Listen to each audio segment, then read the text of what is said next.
నేను ఎక్కడున్నా నా గుండె చప్పుడు కొడంగలే. నేను ఏ స్థాయికి ఎదిగినా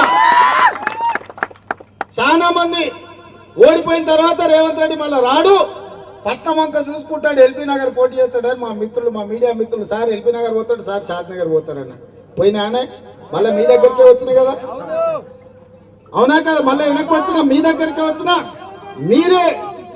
మీరే మళ్ళీ భుజాల మీద మోసిండు, మీరే గెలిపించారు. అందుకే నేను మాట ఇస్తున్నా, ఈ కొడంగల్ మొత్తం దేశంలోనే ఆదర్శవంతమైన నియోజకవర్గంగా అభివృద్ధి చేసి ఇక్కడ ఫ్యాక్టరీలు తెచ్చి ఇక్కడ నిరుద్యోగులకు ఉద్యోగాలు ఇచ్చి అభివృద్ధి అంటే కొడంగల్ లాగా ఉండాలి. కార్యకర్తలు అంటే కొడంగల్ కార్యకర్తలను చూసి దేశమంతా నేర్చుకోవాలనే విధంగా ఇవాళ ప్రయత్నం చేస్తున్నాం. నేను మిమ్మల్ని అందరినీ వీళ్ళందరూ రూమ్ లో ఉమ్మరిస్తుంది, చెమట పెడుతుందని అనుకుంటున్నారు. నేను అనుకున్న చాలా రోజులకు మా వాళ్ళని, మా కుటుంబ సభ్యులు అందరినీ గంటల కొద్ది కూర్చొని అందరితో కలిసి మాట్లాడినా ఇన్ని రోజులు నాకు సరిగ్గా నిద్ర పట్టలే. ఇవాళ రాత్రికి కంటి నిండా నాకు నిద్ర పట్టలేదు. ఎందుకంటే నా కోసం కష్టపడ్డ వాళ్ళందరినీ నేను కలుసుకున్నాను, సంతోషం నాకుంది. అందుకే ఎన్ని గంటలైనా ఎంతసేపు అయినా ఎవరు ఏది చెప్పినా నాతోని కొట్లాడి స్వతంత్రం మీకుంది, నాతోని పట్టుబడి పని చేయించుకునే అధికారం మీకుంది. ఎందుకంటే మీరందరూ వస్తేనే నేను నాయకుడైనా, మీ కష్టంతోనే నేను ఈరోజు ఈ స్థాయిలో ఉన్నా. ఇవాళ రాష్ట్రానికే కొడంగల్ నాయకత్వం వహిస్తుంది మిత్రులారా. ఇవాళ ఏది ఉన్నా నేను ఇక్కడ కూర్చుంటే ఎవరు బీఫామ్ తీసుకోవాలన్నా కొడంగల్కు రావాల్సింది కదా. ఎందుకంటే నేను చెప్పిన 119 నియోజకవర్గాల వాళ్ళు కొడంగల్లో కొండరెడ్డిపల్లిలో కూర్చుంటే కూడా వచ్చి బీఫామ్లు తీసుకుపోతారు. ఇది మన ఆత్మగౌరవం. ఇవాళ కూడా చెప్తున్నా, 17 పార్లమెంటు ఎంపీలు మనం కొడంగల్ ఇట్లా కూర్చుంటే ఇక్కడికి వచ్చి బీఫామ్ తీసుకొని పోవాలి. ఇంత గౌరవం మనకి ఇచ్చినట్టే కదా సోనియమ్మ. ఇవాళ మన గౌరవాన్ని తగ్గించడానికి కుట్రలు జరుగుతున్నాయి, మనల్ని దెబ్బతీయడానికి పన్నాగాలు పన్నుతున్నారు. వీటన్నిటిని దృష్టిలో పెట్టుకోండి.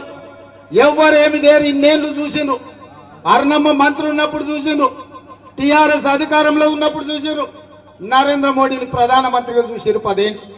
10 ఏళ్లలో 10 పైసలు కూడా మనకి ఇవ్వలేదు. మనం సచ్చినమా బతికినమా అని మనల్ని ఎవరు అడగలే.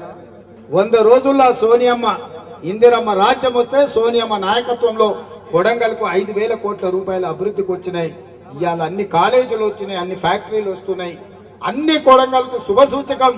ఇవాళ మీటింగ్ వచ్చిన వాళ్ళు రానోళ్ళకి అందరికీ నేను విజ్ఞప్తి చేస్తున్నా, ఈ ఎన్నికల్లో కొడంగల్ అసెంబ్లీ నుంచి పార్లమెంట్ కు 50,000 మెజారిటీ ఇచ్చి ఎవరి కుట్రలు కుతంత్రాలు కొడంగల్ ప్రజలు సహించరు, తిప్పి కొడతారని ఇవాళ మనందరం కూడా ప్రతినబూనాల్సిన అవసరం ఉన్నది.